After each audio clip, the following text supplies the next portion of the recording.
Far from city lights, in the deepest forests and frozen trails, unsettling encounters with something far beyond ordinary wildlife have left campsites wrecked, hunters terrified, and entire families vanished without a trace. Witnesses speak of towering shapes, strange symbols, and footsteps too large for any known creature, events dismissed by officials but whispered about in fear. These ordeals defy explanation, hinting at an intelligence lurking in the wild. In this video, you'll journey from an RV torn apart overnight to eerie disappearances that still haunt the woods. The remote wilderness of the Siberian taiga stretched endlessly in all directions, a vast expanse of dense pine and birch forest that had remained largely untouched by human civilization for centuries. In the summer of 2025, this isolated region, located approximately 400 kilometers northeast of Krasnoyarsk, became the setting for one of the most bizarre and unexplained incidents in recent memory.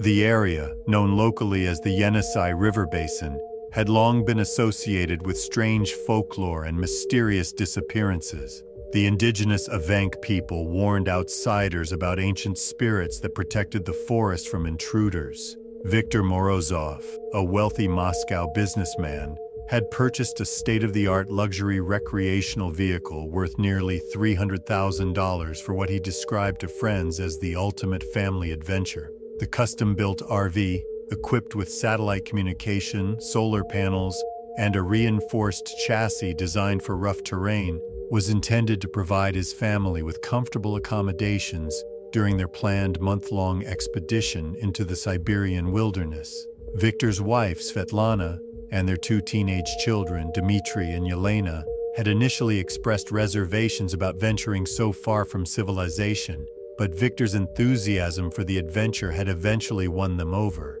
On July 4, 2025, the Morozov family established their campsite in a small clearing beside a meandering creek, approximately 80 kilometers from the nearest logging road. Viktor had chosen this particular location after studying topographical maps for months, believing it offered the perfect combination of natural beauty and isolation.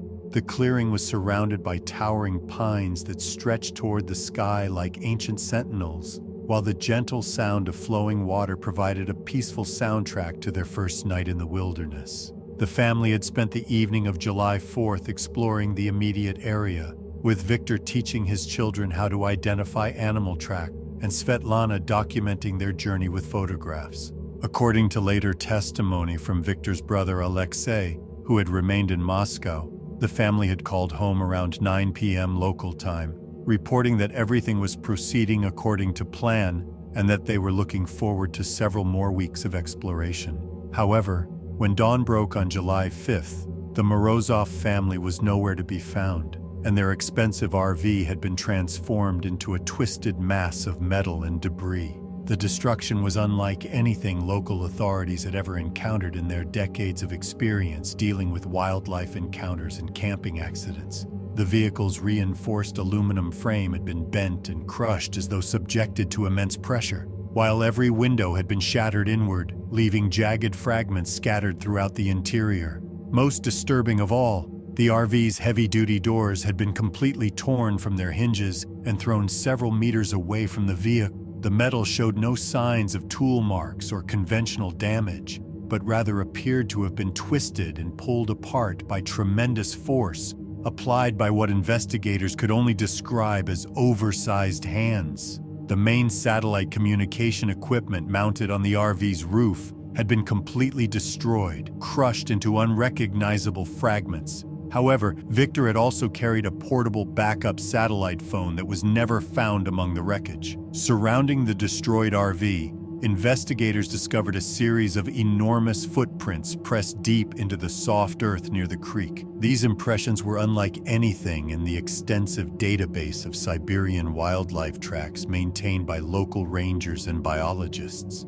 Measuring approximately 18 inches in length and 8 inches in width, the print showed what appeared to be 5 distinct toe impressions, but with an unusual elongated heel section that extended far beyond what would be expected from any known animal species. The footprints formed a rough circle around the RV, suggesting that whatever had created them had methodically moved around the vehicle multiple times during the night. Most puzzling was the complete absence of any typical predator signs that would normally accompany such destruction. There were no claw marks on the RV's surface, no scat in the immediate vicinity, and no evidence of the feeding behavior that would be expected if a bear or other large predator had been responsible for the damage. Regional Search and Rescue Coordinator Mikhail Petrov organized an extensive 3-day search operation involving helicopter reconnaissance and tracking dog, but found no trace of the missing family members. The search teams reported that the area around the destroyed RV showed no human footprints leading away from the campsite, despite the soft ground conditions that should have clearly preserved such evidence. The family's personal belongings remained undisturbed inside the demolished vehicle, including jewelry, cash, and electronic devices that would typically be scattered during a violent encounter. 4 days after the initial discovery, emergency responders intercepted a faint, garbled transmission on Victor's backup satellite phone frequency. The brief message, lasting only seconds before cutting to static, contained what sounded like Victor's voice speaking frantically about something watching the family from the forest. Technical analysis of the transmission indicated that it had originated from a location approximately 15 kilometers deeper into the wilderness, but subsequent search efforts in that area yielded no additional clues. Official reports from the Regional Investigative Committee attributed the RV's destruction to an encounter with an unusually aggressive brown bear, despite the lack of typical bear damage patterns.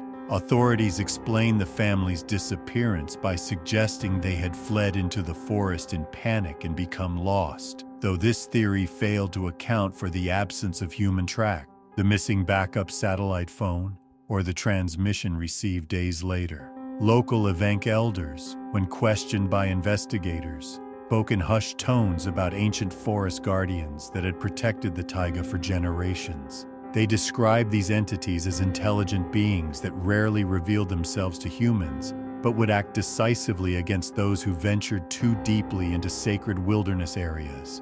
The elders claimed that the Morozov family had unknowingly camped in a location that had been off-limits to human presence for centuries. The case remains officially unsolved, with the Morozov family still listed as missing persons. The destroyed RV was eventually removed from the forest and taken to a facility in Krasnoyarsk for further analysis, but no definitive explanation for the unusual damage patterns has ever been provided. The incident has become part of local folklore, serving as a warning to other wealthy urbanites who might consider venturing unprepared into the vast Siberian wilderness.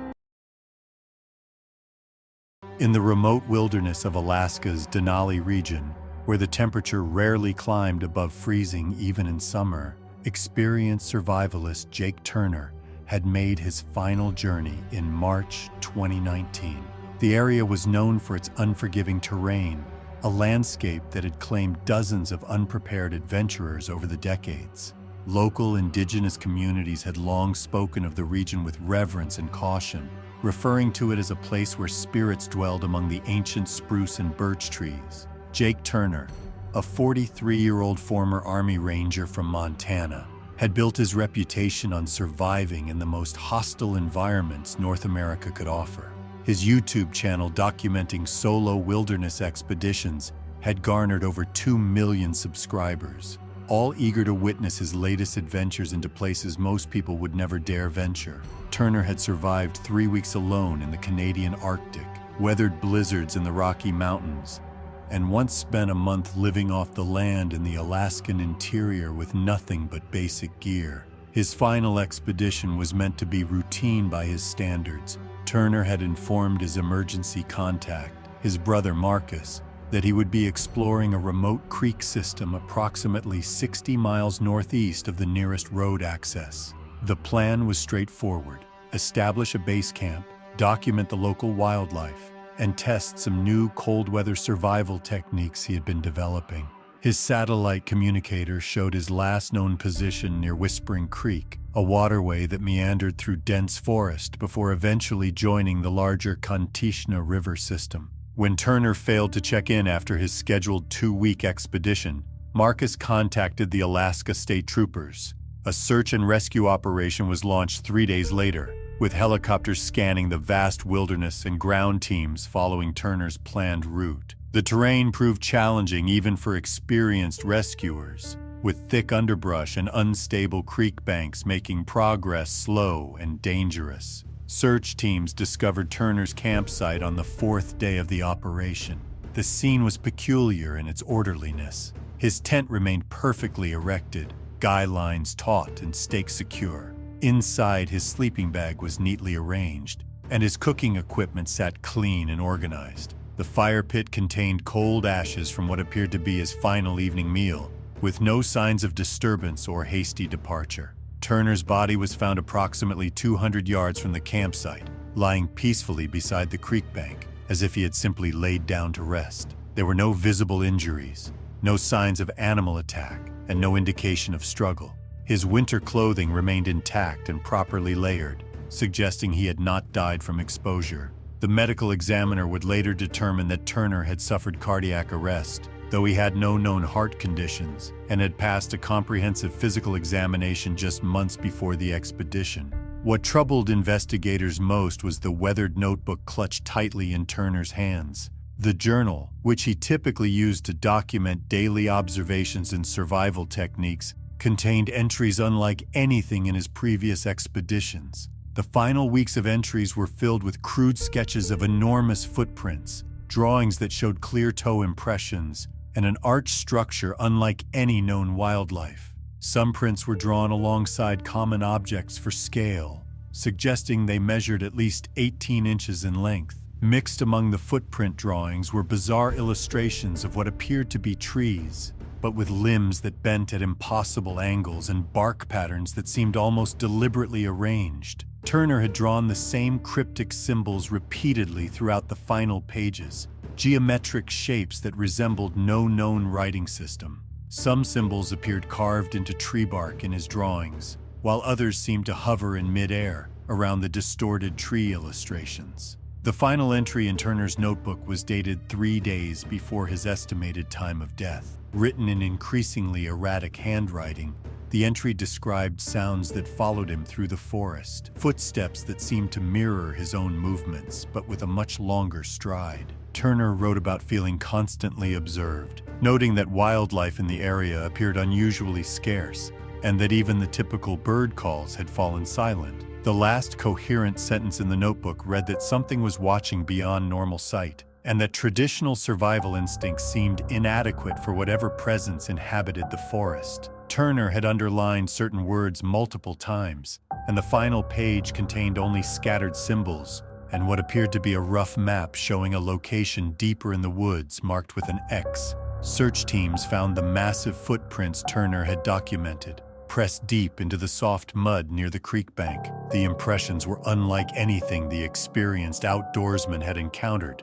showing clear detail despite being several days old. The prints led away from Turner's position toward denser forest, eventually disappearing where the ground became too rocky to hold impressions. Local wildlife officials examined the prints, but offered no official identification of the creature responsible. While some team members privately expressed confusion about the size and shape that eliminated all known Alaskan wildlife, authorities maintained standard protocols and avoided speculation about unidentified species. Most puzzling was the apparent intelligence suggested by the print pattern, which showed careful placement and deliberate movement rather than the random wandering typical of wild animals. When Turner's notebook was submitted as evidence, it mysteriously vanished from the state trooper facility within a week. Officials claimed it had been misfiled, but searches of the entire building proved fruitless. Turner's brother Marcus was told that photocopies had been made, but when he requested them, he was informed that no copies existed. Authorities provided no official explanation for the disappearance of the documentation,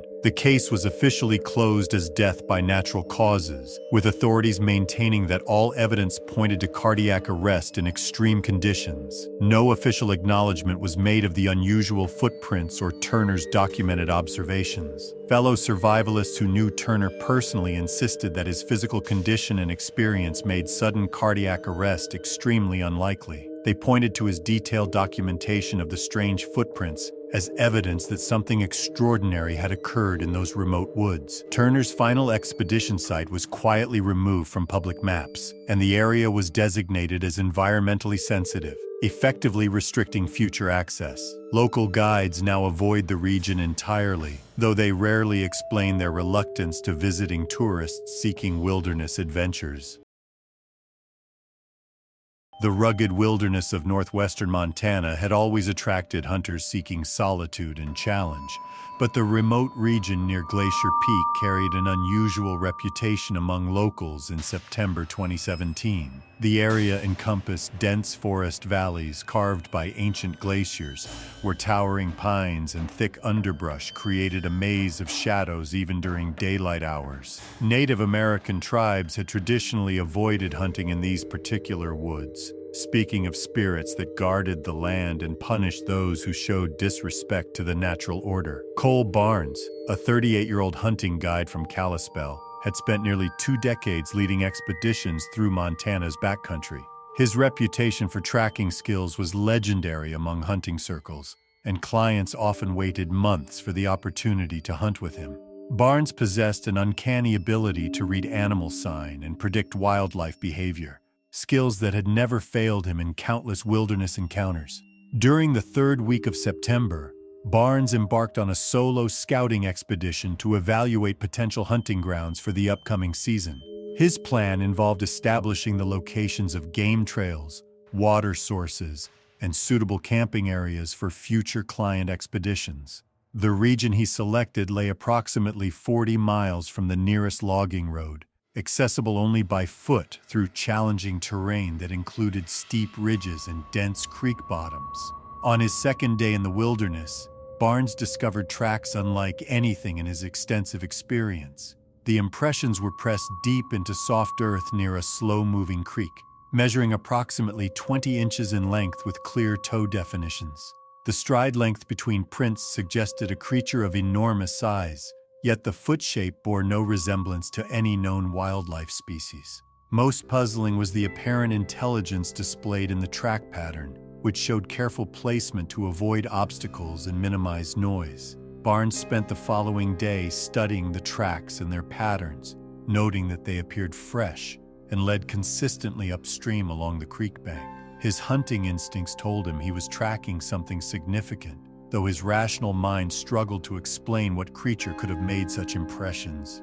The surrounding forest seemed unusually quiet, with typical bird calls and small animal activity notably absent. As evening approached on his 3rd day, Barnes positioned himself in a clearing overlooking the creek where the mysterious tracks were most concentrated. He had constructed a basic blind using fallen branches and waited patiently as shadows lengthened across the forest floor. His rifle, a trusted .308 caliber weapon that had served him reliably for 15 years, was loaded and ready. Near twilight, Barnes detected movement at the far edge of the clearing. What emerged from the tree line defied his understanding of wildlife behavior and anatomy. The creature stood at least 10 feet tall, covered entirely in thick matted hair that appeared almost black in the fading light. Its massive frame moved with surprising grace, suggesting intelligence and awareness rather than the typical lumbering gait of large animals. The creature's head turned toward Barnes's position, revealing eyes that reflected the dim light with an unsettling intelligence. For several moments, hunter and unknown beast regarded each other across the clearing. Barnes later reported that the encounter felt more like a meeting between 2 intelligent beings rather than a typical wildlife sighting. Acting on hunter's instinct and considerable alarm, Barnes raised his rifle and fired a single shot aimed at the creature's center mass. The sharp crack of the rifle echoed through the forest, followed by an immediate and complete silence. The creature vanished instantly into the dense underbrush, moving with speed that seemed impossible for something of such apparent size and bulk. Barnes remained in his position until full darkness, listening for any sound that might indicate the creature's direction or condition. The forest remained unnaturally quiet, with even the typical nighttime sounds of insects and small animals completely absent. When he finally approached the area where the creature had stood, he found no blood, no hair, and no indication that his shot had found its target. The following morning, Barnes attempted to track the creature's departure route, but found the trail disappeared completely after only a few yards. The massive footprints that had been so clearly defined near the creek were nowhere to be found beyond the clearing's edge, as if the creature had simply vanished into thin air. When Barnes returned to his rifle, he discovered it had been damaged in a way that defied explanation. The barrel was bent at an impossible angle, twisted as if enormous pressure had been applied by incredibly strong hands. The metal showed no impact marks or obvious signs of external force, yet the weapon was completely unusable. Barnes was certain he had left the rifle in perfect condition the previous evening. Local authorities dismissed Barnes' account as a case of mistaken identity, suggesting he had encountered a large bear and that darkness had distorted his perception. They theorized that his rifle had been damaged when he stumbled in panic after the encounter, though Barnes insisted he had remained calm throughout the incident and had carefully secured his weapon. Fellow hunting guides who knew Barnes personally found his story credible, pointing to his decades of wilderness experience and proven ability to accurately identify wildlife. Many noted that Barnes had no history of exaggeration or attention-seeking behavior, making his detailed account particularly compelling. The area where Barnes's encounter occurred was quietly removed from hunting guide recommendations, though no official restrictions were placed on access. Local outfitters began avoiding the region, citing concerns about unpredictable wildlife behavior and client safety. Barnes continued working as a hunting guide, but never returned to that particular section of Montana wilderness. He rarely discussed the encounter publicly, though he privately maintained that something highly intelligent and unknown continued to inhabit those remote forests, watching and waiting for reasons he preferred not to contemplate.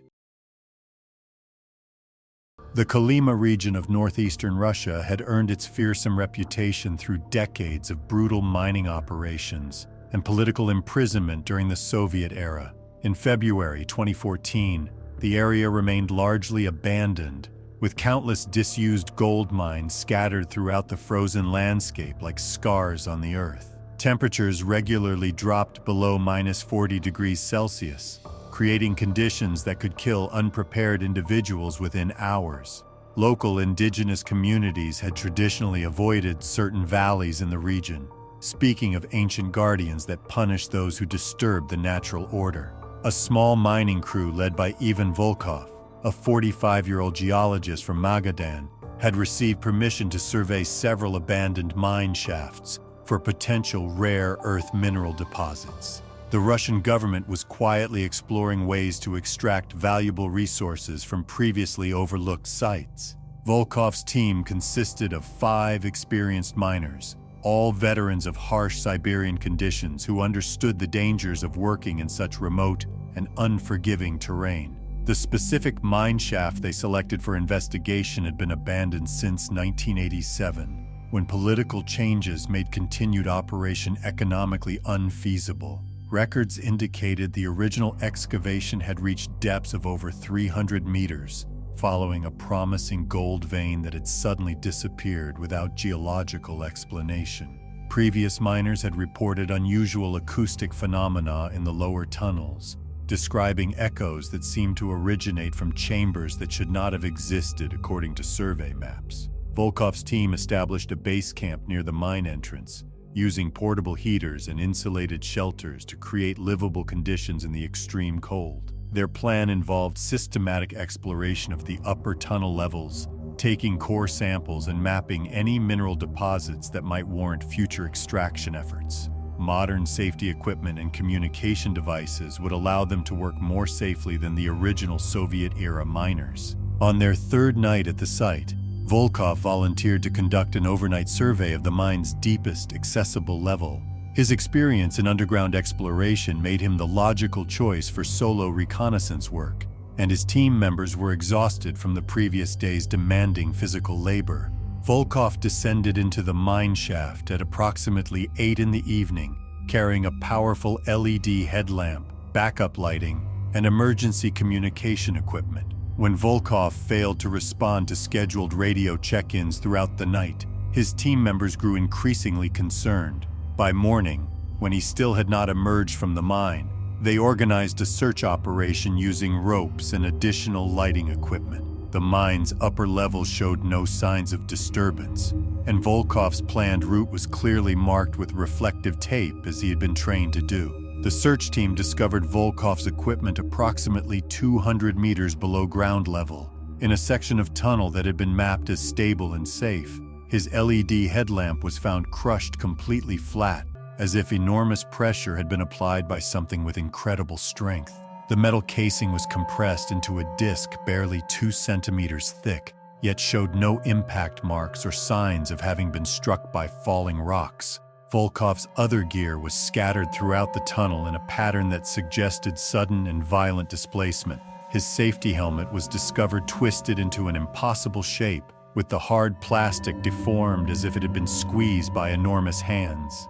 Most disturbing was the condition of his climbing equipment, which showed similar compression damage, despite being constructed of materials designed to withstand extreme forces. Outside the mine entrance, the search team found massive barefoot impressions pressed deep into the frozen mud. The prints measured approximately 22 inches in length and showed clear toe definitions, despite the sub-zero temperatures that should have made such detailed impressions impossible. The depth of the impressions suggested enormous weight, far exceeding that of any known Arctic wildlife. Local indigenous people who lived in the nearest settlement, over 60 kilometers away, were reluctant to discuss the mine or the surrounding area. When pressed by investigators, elderly community members spoke vaguely of ancient spirits that guarded certain places and punished those who violated sacred boundaries. They insisted that some locations should remain undisturbed, regardless of their potential economic value. Volkov's personal journal, recovered from his equipment, contained increasingly disturbing entries from his final days at the site. He had documented strange acoustic phenomena in the mine shafts, describing sounds that seemed to originate from impossible locations within the rock formations. His final entry, written hours before his disappearance, described the sensation of being observed by something with intelligence and hostile intent. The journal's last coherent passage mentioned shadow-like movements at the edge of his headlamp's illumination, and the distinct feeling that something was deliberately following his movements through the tunnel system. Volkov had noted that his instruments were detecting air currents that suggested the existence of chambers not shown on any survey maps. Chambers that seemed to connect to natural cave systems of unknown extent. Russian authorities conducted a thorough investigation but found no evidence of criminal activity or industrial accident.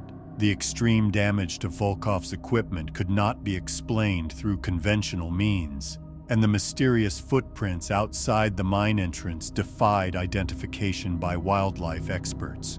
Official reports attributed the incident to structural collapse, though no evidence of rockfall was found in the affected tunnel sections. Volkov's body was never recovered despite extensive search efforts that continued for several weeks. The mine shaft was eventually sealed with concrete, ostensibly for safety reasons, though local officials privately expressed concerns about preventing future incidents. The surrounding area was designated as environmentally sensitive, effectively restricting access to researchers and potential mining operations. The surviving team members were relocated to different projects and discouraged from discussing the incident publicly. However, they privately maintained that something unknown and dangerous inhabited the deep tunnel systems, something that had been disturbed by their presence and had responded with lethal force. Geological surveys of the Kolyma region now avoid the specific valley where Volkov disappeared, though official explanations cite unstable ground conditions and extreme weather patterns. Local indigenous communities continue to regard the area as sacred and dangerous, warning against any attempts to disturb the natural order of the land. The mine entrance remains sealed, and recent satellite imagery shows that the concrete barriers have been reinforced several times since Volkov's disappearance, suggesting ongoing concern about what might emerge from the depths. No further mining operations have been proposed for the immediate area, despite evidence of significant mineral deposits that would normally attract commercial interest. The dense woodlands of southwestern Germany had maintained their mysterious reputation for centuries, with local folklore speaking of ancient spirits that dwelled among the towering pine and oak trees. In August 2016, the region near the village of Schönbuch attracted families seeking traditional berry-picking experiences, a custom that connected modern Germans with their ancestral traditions. The forest's thick canopy created an environment where daylight filtered through in scattered beams, leaving much of the woodland floor in perpetual twilight even during summer months. 3 children from the Zimmermann family had ventured into the forest on what should have been a routine berry-gathering expedition. Greta Zimmermann, age 8, along with her younger brother Klaus, age 6, and their cousin Liesel Hoffmann, age 7, had accompanied their parents on countless similar outings throughout their young lives. The children were experienced in forest navigation and had been taught to stay within sight of the adults at all times. The section of forest where the family had chosen to gather berries was well known to locals, with established trails and recognizable landmarks that made navigation relatively straightforward. The area contained abundant wild blueberry bushes and had been used for generations by families from surrounding villages. Local authorities maintained the trails and had never recorded any incidents involving lost hikers or dangerous wildlife encounters. On the morning of their disappearance, the children had been picking berries approximately 50 meters from their parents' position when they vanished without a sound. Their parents, Heinrich and Ursula Zimmermann, along with Liesel's mother Anna Hoffmann, noticed the silence first. The typical sounds of children chattering and moving through underbrush had simply stopped, replaced by an unnatural quiet that immediately alarmed the experienced outdoors enthusiasts. A frantic search of the immediate area revealed no trace of the children, despite their bright clothing that should have been easily visible among the dark tree trunks. The adults called repeatedly for the children, but received no response, even though the forest's acoustic properties should have carried their voices for considerable distances. Within 2 hours, local police had been contacted and a formal search operation was initiated. Professional search teams equipped with tracking dogs arrived within hours, but the animals displayed unusual behavior that puzzled their handlers. The dogs seemed reluctant to follow any scent trails leading deeper into the forest, instead circling nervously at the point where the children had last been seen. Several experienced search dogs actually refused to continue beyond a certain invisible boundary, despite clear encouragement from their trainers. The search operation expanded to include helicopter surveillance and teams of volunteers familiar with the local terrain. Weather conditions were ideal, with clear skies and minimal wind that should have made the search relatively straightforward. However, searchers reported navigation difficulties even in familiar areas, with compass readings that seemed inconsistent and GPS devices that occasionally provided conflicting location data. After 3 days of intensive searching, the children were discovered in a small clearing approximately 5 kilometers from their last known position. They were found sitting quietly in a circle, apparently unharmed, but exhibiting behavior that concerned the rescue teams. The children appeared confused about the passage of time and claimed they had only been away from their parents for a few hours rather than several days. When questioned about their experience, the children provided accounts that baffled investigators and psychologists. They consistently described encountering a tall, shadowy figure with glowing eyes who had approached them in the forest shortly after they became separated from their parents. According to their testimony, this figure had not spoken in German, but had communicated through gestures and sounds that somehow conveyed meaning they could understand.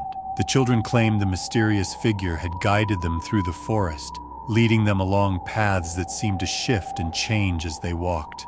They described passing through what they called invisible walls, areas where the air felt thick and walking required additional effort, as if they were moving through water rather than normal atmosphere. These barriers were apparently imperceptible to adult searchers, but had been clearly defined experiences for the children. Most puzzling were the children's descriptions of strange symbols carved into tree trunks throughout their journey. They drew remarkably consistent illustrations of geometric patterns that resembled no known writing system or decorative tradition. The symbols appeared to have been carved recently, with fresh wood visible beneath the bark. Yet search teams found no evidence of such markings along any of the routes the children could have traveled. When local folklore experts examined the children's drawings and heard their accounts, some noted striking similarities to descriptions found in Black Forest legends dating back centuries. The shadowy figure matched traditional accounts of the Schwarzwald Yeti, a mysterious forest guardian mentioned in regional folklore.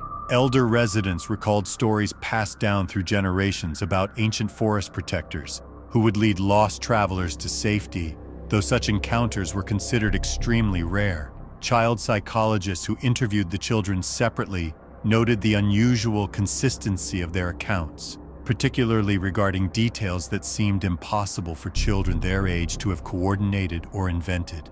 The descriptions of the shadowy figure were remarkably similar across all three testimonies, including specific details about its height, movement patterns, and the way light seemed to bend around its form. Medical examinations revealed the children were in excellent physical condition despite 3 days in the wilderness without food or adequate shelter. They showed no signs of dehydration, exposure, or malnutrition that would be expected after such an ordeal.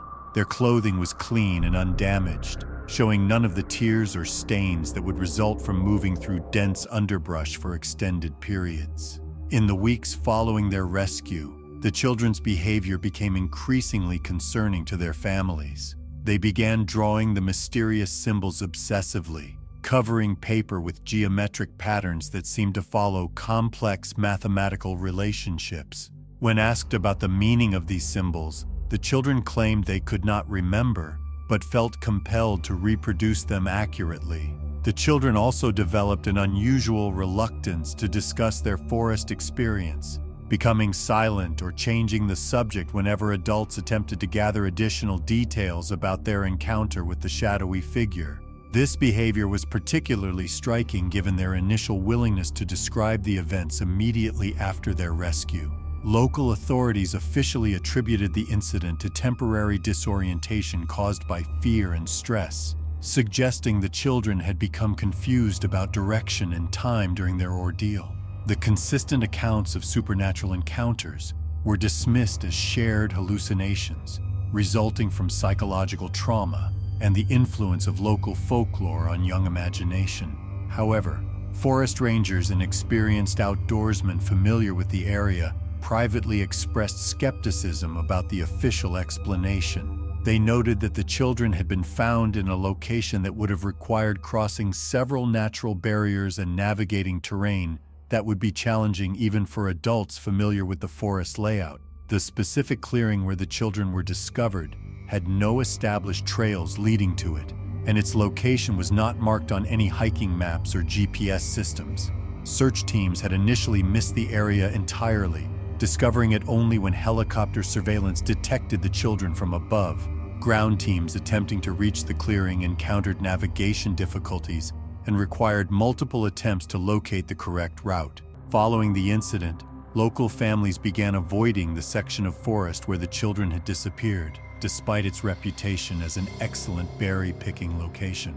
Parents reported feeling uncomfortable in the area and noted that their own children seemed reluctant to play in regions they had previously enjoyed exploring. The three children gradually returned to normal behavior patterns over several months, though they retained an unusual artistic ability focused on geometric designs and complex pattern work that impressed their teachers and parents. They never again expressed interest in berry-picking expeditions or extended forest exploration, preferring activities that kept them closer to populated areas. The remote wilderness of Central Oregon had long attracted individuals seeking solitude, with vast expanses of old-growth forest providing the perfect environment for personal reflection. In October 2018, the region near Silver Lake offered isolated cabins that could be rented by visitors wanting to disconnect from modern life. The area was characterized by towering ponderosa pines, clear mountain streams, and undisturbed wildlife populations. Laura Whitfield, a 34-year-old marketing executive from Portland, had arranged a week-long solo retreat at a remote cabin 30 miles from the nearest town. Her demanding career had left her emotionally exhausted, and she hoped that wilderness solitude would restore her mental clarity. The cabin was situated near a small creek and surrounded by dense forest. The rustic structure, built in the 1970s, featured basic amenities but lacked modern conveniences such as internet access or cellular coverage, although it did have a landline telephone for emergencies. Laura arrived on Sunday afternoon, spending her first few days hiking nearby trails and meditating. The environment seemed perfect, with the constant sounds of a creek and rustling pine branches creating a natural soundtrack that promoted relaxation. On her fourth evening, Laura contacted her husband Michael, using the landline for their scheduled check-in call. The conversation began normally, with Laura describing her peaceful days and positive effects the solitude was having on her stress levels. Michael later reported that his wife seemed relaxed and happy. The conversation took an alarming turn when Laura suddenly whispered about something unusual happening outside. She told Michael that she could see a massive, hairy hand pressed against the kitchen window, which had fogged over due to temperature differences. The hand appeared too large for any human, with unnaturally long and pale fingers. Laura described hearing heavy breathing sounds from directly outside the window. The breathing was deep and deliberate, suggesting something much larger than typical Oregon forest wildlife. She told Michael she was afraid to move, fearing any sound might attract attention. Michael attempted to suggest she might be observing a bear attracted to food scents. However, Laura insisted that what she was seeing did not match any animal she could identify, and the hand's movement suggested intelligence rather than random wildlife behavior. The telephone call ended abruptly, with the line going dead without warning. Michael immediately attempted to call back, but found only a busy signal that continued throughout the night. He contacted local authorities requesting someone check on his wife's welfare. A search operation was organized for the following morning, with deputies and Forest Service personnel traveling to the cabin's location via rough logging roads. Search team members noted that the forest seemed unusually quiet during their approach, with typical bird calls notably absent. When searchers arrived, they found the structure intact and undisturbed. The front door remained locked, and all windows were secure with no signs of forced entry. Inside, Laura's belongings were neatly arranged with no indication of hasty departure. Her car keys, wallet, and identification were found on the kitchen table. The kitchen window showed condensation patterns on interior glass, but no fingerprints on the exterior surface. Investigators noted the window was positioned 8 feet above ground level, making it impossible for humans to reach without assistance. Outside, search teams discovered enormous wet footprints in soft earth near the creek bank. The impressions were well preserved and showed clear detail. Each print measured 20 inches in length and displayed distinct toe impressions that eliminated known wildlife species.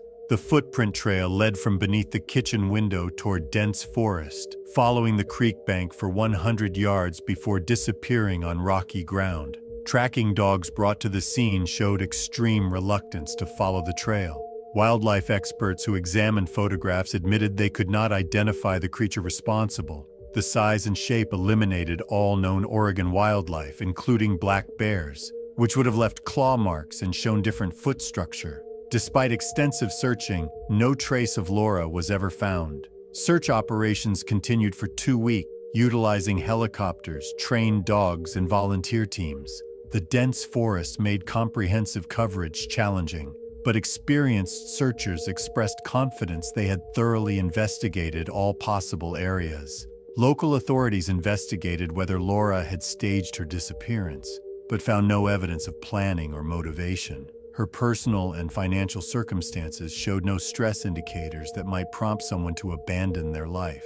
Michael provided detailed information showing nothing suggesting she would voluntarily disappear. The property owner reported that Laura's disappearance was the first unusual incident at the location in several decades. Previous renters had consistently reported peaceful experiences. However, following Laura's disappearance, bookings dropped significantly as word spread about the incident. The search was officially suspended after extensive efforts failed to produce additional evidence. The case remains open with local law enforcement, though active investigation has been discontinued. The remote cabin has not been rented since the incident. Michael Whitfield continues to advocate for renewed search efforts and has offered substantial rewards for information about his wife's disappearance. He maintains that something extraordinary occurred at the cabin that night.